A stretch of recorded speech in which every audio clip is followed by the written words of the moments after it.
এবার আমরা শিখব যে আমাদের যকৃৎ বা লিভারে কিভাবে লিপিড বিপাক হয়। লিপিড রিলেটেড কি কি বিক্রিয়া আছে আমাদের যকৃতের ভিতরে সেইগুলো আমরা দেখব, ঠিক আছে? তো হোয়াট ইজ লিপিড? আমরা জানি একটা অ্যালকোহল এর সাথে যদি একটা ফ্যাটি অ্যাসিড যুক্ত হয় স্টার বন্ধন দ্বারা, বাট অত দরকার নেই, অ্যালকোহলের সাথে যদি ফ্যাটি অ্যাসিড যুক্ত হয় স্টার বন্ধন দ্বারা, তাহলে ওই যৌগটাকে আমরা কি বলি? লিপিড। অ্যালকোহল আর ফ্যাটি অ্যাসিডের সমন্বয়ে গঠিত এই যৌগটাকে আমরা কি বলতেছি বলো? লিপিড। আচ্ছা আচ্ছা, গ্লিসারলও তো একটা অ্যালকোহল, তাই না? গ্লিসারল ও একটা অ্যালকোহল না?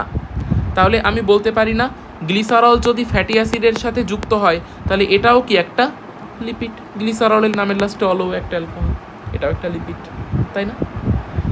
তো মনে করো যে এইখানে গোল দিয়ে আমি বুঝালাম হচ্ছে গ্লিসারল, আর এই সোজা সোজা দাগ দিয়ে আমি বুঝালাম হচ্ছে ফ্যাটি অ্যাসিড। তাহলে এইখানে কি হয়েছে? গ্লিসারল আর ফ্যাটি অ্যাসিড যুক্ত হয়েছে।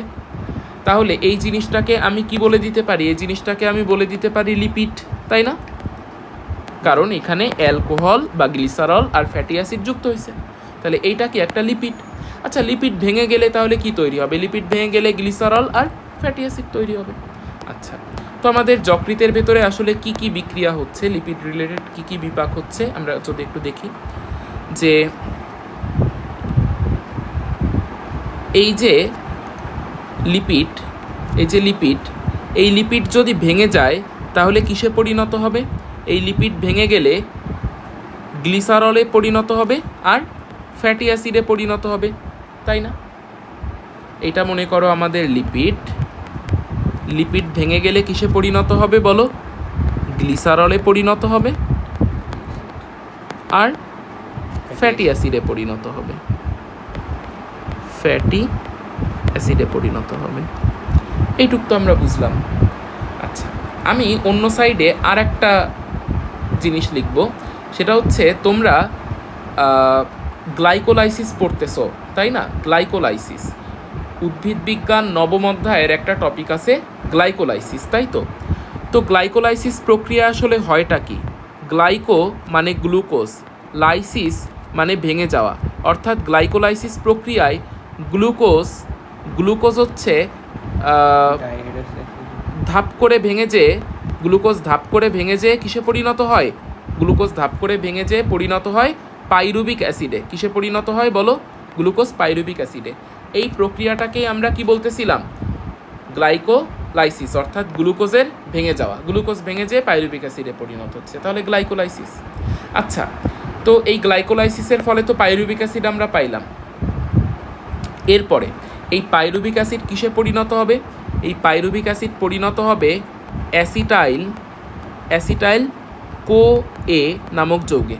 পাইরুবিক অ্যাসিড এরপরে কিসে পরিণত হবে? অ্যাসিটাইল কো এ নামক যৌগে। তো দেখো আমাদের লিভারের ভেতরে তো এই বিক্রিয়াটা ঘটতেছে, তাই না? আমাদের লিভারের ভেতরে কিন্তু এই বিক্রিয়াটা ঘটতেছে, আবার আমাদের লিভারের ভেতরে এই বিক্রিয়াটাও ঘটতেছে। তো আমরা পড়ব যে এই যে গ্লিসারলটা ডিএইচএপি অর্থাৎ ডাইহাইড্রোক্সি অ্যাসিটোন ফসফেটে পরিণত হতে পারে, এবং আমাদের এই ফ্যাটি অ্যাসিড অ্যাসিটাইল কোএতে পরিণত হতে পারে।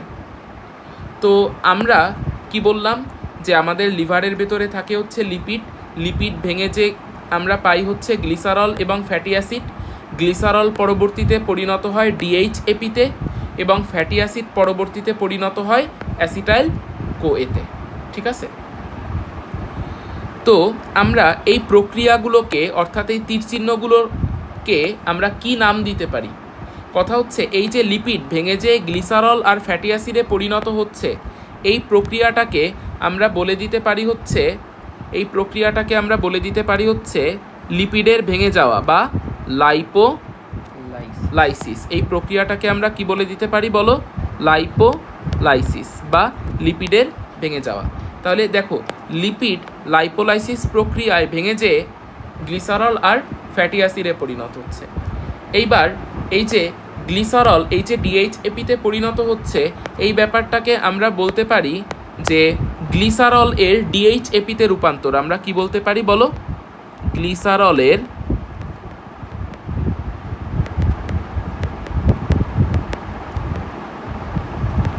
ডিএইচএপিতে রূপান্তর। এরপরে আমাদের এই যে ফ্যাটি অ্যাসিড অ্যাসিটাইল কোয়েতে পরিণত হবে, এই প্রক্রিয়াটাকে আমরা কি বলতে পারি? দেখো ফ্যাটি অ্যাসিডে কিন্তু অনেক কার্বন থাকে, বাট অ্যাসিটাইল কোয়েতে কিন্তু মাত্র 2টা কার্বন থাকে। সো আমি বলতে পারি না ফ্যাটি অ্যাসিড ভেঙে যে জারণ প্রক্রিয়ায় ভেঙে যে অ্যাসিটাইল কোয়েতে পরিণত হয়, অক্সিডেশন প্রক্রিয়ায় ভেঙে যে, তাহলে এই প্রক্রিয়াটাকে আমি বলতে পারি হচ্ছে অক্সিডেশন। শুধু অক্সিডেশন না, এটারে পড়বা বিটা অক্সিডেশন। তাহলে এই যে ফ্যাটি অ্যাসিড অ্যাসিটাইল কোয়েতে পরিণত হচ্ছে, এই প্রক্রিয়াটাকে আমরা কি বলতেছি বলো? Beta oxidation. ঠিক আছে, এইবার এইখানে যে যতগুলো আমরা তীর চিহ্ন দিছি না, এর প্রত্যেকটার উল্টা তীর চিহ্ন দিতে হবে এবার আমাদের। অর্থাৎ গ্লিসারল অর্থাৎ আমরা পড়ি যে গ্লিসারল যেমন ডিএইচএপিতে পরিণত হয়, ঠিক উল্টোভাবে ডিএইচএপিও কিন্তু গ্লিসারলে পরিণত হতে পারে। ফ্যাটি অ্যাসিড যেমন অ্যাসিটাইল কোয়েতে পরিণত হয়, ঠিক উল্টোভাবে অ্যাসিটাইল কোয়েও ফ্যাটি অ্যাসিডে পরিণত হতে পারে। লিপিড যেমন গ্লিসারল এবং ফ্যাটি অ্যাসিডে পরিণত হয়, ঠিক উল্টোভাবে গ্লিসারল আর ফ্যাটি অ্যাসিডও লিপিডে পরিণত হতে পারে, তাই তো? তো এখন এই বিপরীতমুখী এই প্রক্রিয়াগুলোকে আমরা কি বলতে পারি? বিপরীতমুখী এই প্রক্রিয়াগুলোকে আমরা কি বলতে পারি? দেখো ডিএইচএপি যখন গ্লিসারলে পরিণত হচ্ছে, এই প্রক্রিয়াটাকে আমরা বলে দিতে পারি হচ্ছে গ্লিসারল সিনথেসিস। এই প্রক্রিয়াটাকে আমরা কি বলে দিতে পারি বলো? এই প্রক্রিয়াটাকে আমরা বলে দিতে পারি, অর্থাৎ ডিএইচএপি গ্লিসারলে পরিণত হচ্ছে, এই প্রক্রিয়াটাকে আমরা বলে দিতে পারি গ্লিসারল সিনথেসিস।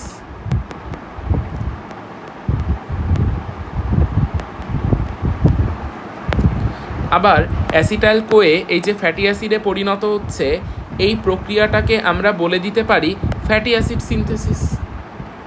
এই প্রক্রিয়াটাকে আমরা কি বলে দিতে পারি বলো? Fatty acid synthesis. Fatty acid synthesis. আবার আমরা একটু আগে পড়ছিলাম লিপিড হচ্ছে লাইসিস হয়ে গ্লিসারল আর ফ্যাটি অ্যাসিডে পরিণত হচ্ছিল। তাহলে এই গ্লিসারল আর ফ্যাটি অ্যাসিড যুক্ত হয়ে লিপিডে পরিণত হচ্ছে, এই প্রক্রিয়াটাকে আমরা কি বলবো? লিপিডের জেনেসিস, বা কি বলতে পারি? লাইপোজেনেসিস। লাইপোজেনেসিস। ঠিক আছে, তো তুমি যখন পরীক্ষার খাতায় যকৃতের লিপিড বিপাক লিখবা, তুমি কি করবা? তুমি হেডলাইন দিবা যে লাইপোলাইসিস, একটা হেডলাইন। এবার এর ভিতরে লিখে দেবা এই প্রক্রিয়ায় লিপিড গ্লিসারল আর ফ্যাটি অ্যাসিডে পরিণত হয়, এবং নিচে একটা এরকম রূপরেখাও দিয়ে দেবা, যে এরকম লিখবা লিপিড, তারপরে লিখবা এদিকে গ্লিসারল, আর কি লিখবা? Fatty acid. ঠিক আছে, এরকম দিয়ে দেবা। ঠিক আছে, বাংলাও লিখবা, এরকমভাবে বিক্রিয়াও লিখবা। এরপরে তুমি হেডলাইন দিবা, মনে করো যে বিটা অক্সিডেশন, এই প্রক্রিয়ায় ফ্যাটি অ্যাসিড অ্যাসিটাইল কোয়েতে পরিণত হয়। তারপরে তুমি মনে করো হেডলাইন দিলা যে গ্লিসারলের ডিএইচএপিতে রূপান্তর, এই প্রক্রিয়ায় গ্লিসারল ডিএইচএপিতে পরিণত হয়। ঠিক আছে, তারপরে নিচে একটা এরকম রূপরেখা দিয়ে দেবা, যাতা মানে এরকম করে দেবা। তো এভাবেই আসলে আমরা এটা লিখবো। আর একটা জিনিস তুমি লিখতে পারো লাস্টে, যে অ্যাসিটাইল কোয়ে, এর নামের ভেতরে কো দেখে আমরা বুঝতে পারলাম যে অ্যাসিটাইল কোয়ে কিসে পরিণত হয়? কোলেস্টেরলে পরিণত হয়। অ্যাসিটাইল কোয়ে কিসে পরিণত হয় বলো? কোলেস্টেরলে পরিণত হয়। এই প্রক্রিয়াটাকে আমরা কি বলতে পারি? যে অ্যাসিটাইল কোয়ে কোলেস্টেরলে পরিণত হচ্ছে, এই প্রক্রিয়াটাকে আমরা বলে দিতে পারি হচ্ছে কোলেস্টেরল সিনথেসিস। ঠিক আছে, সো হেডলাইন দেবা কোলেস্টেরল সিনথেসিস, এই প্রক্রিয়া অ্যাসিটাইল কোয়ে কোলেস্টেরলে পরিণত হয়। সো এটাই হচ্ছে যকৃতের লিপিড বিপাক। এটা কিন্তু বইতে এইভাবে নাই, বাট এরকমভাবে তোমার দিতে হবে। এটা ঘ নাম্বার বা গ নাম্বারে আসতে পারে, আর বইতে নিয়ে খুবই অসামঞ্জস্য আলোচনা করা আছে, যেটা হচ্ছে এই